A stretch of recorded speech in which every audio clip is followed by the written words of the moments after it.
آج کی آیت۔ میں تمثیلوں میں اپنا منہ کھولوں گا، میں ان باتوں کو ظاہر کروں گا جو بنائے عالم سے پوشیدہ رہی ہیں۔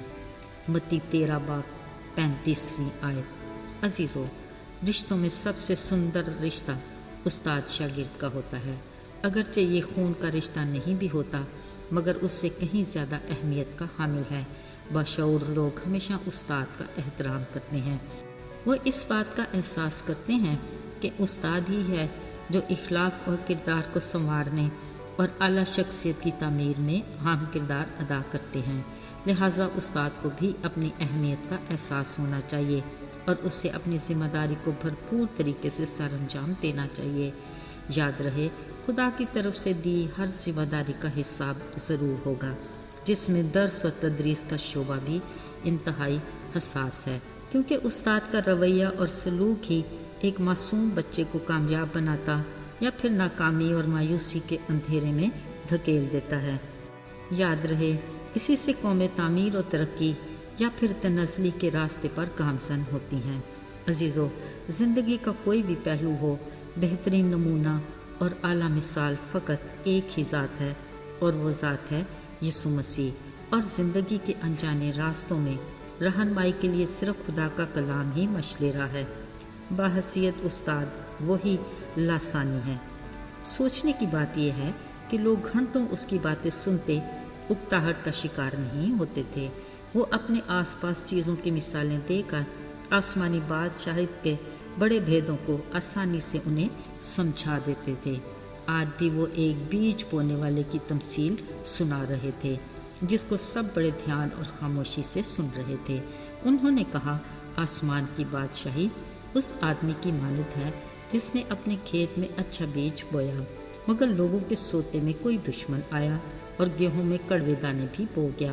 بس جب پتیاں نکلیں، بالیں آئیں تو کڑوے دانے بھی دکھائی دینے لگے۔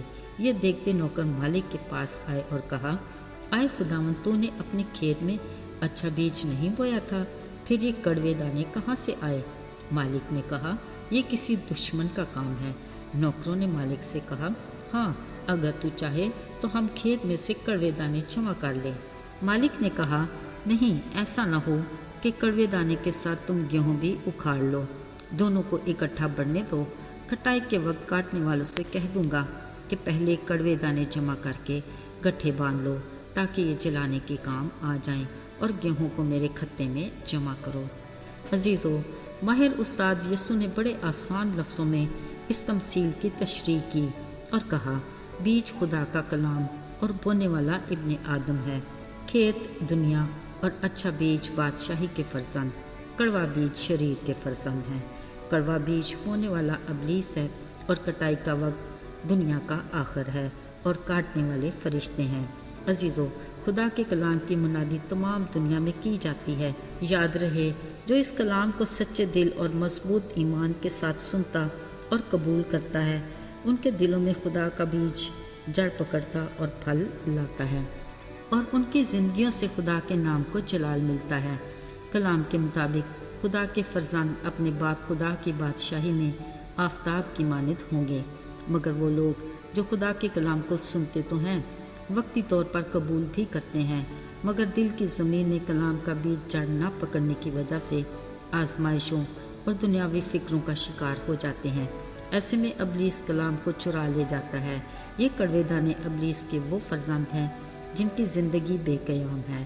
ایسوں کے لیے خدا کا کلام واضح ہے کہ دنیا کے آخر میں ان کا ٹھکانہ آگ کی جلتی بھٹی ہے۔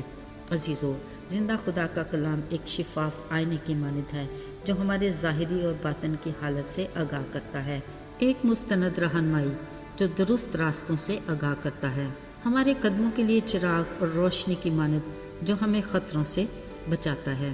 یاد رہے، ہمیں خدا کے کلام کے مطابق اپنے دل کی زمینوں کو تیار کرنا ہے تاکہ کلام کا بیج جڑ پکڑے، بارور ہو اور ہماری زندگیوں سے اس کا نور منعکس ہو، تاکہ ہمارے اخلاق و کردار سے روح کا پھل ظاہر ہو، جس سے ہمارے نیک کاموں کو دیکھ کر آس پاس کے لوگ ہمارے باپ کی جو آسمان پر ہے تمجید کریں گے اور اس کے نام کو عزت اور جلال ملے گا۔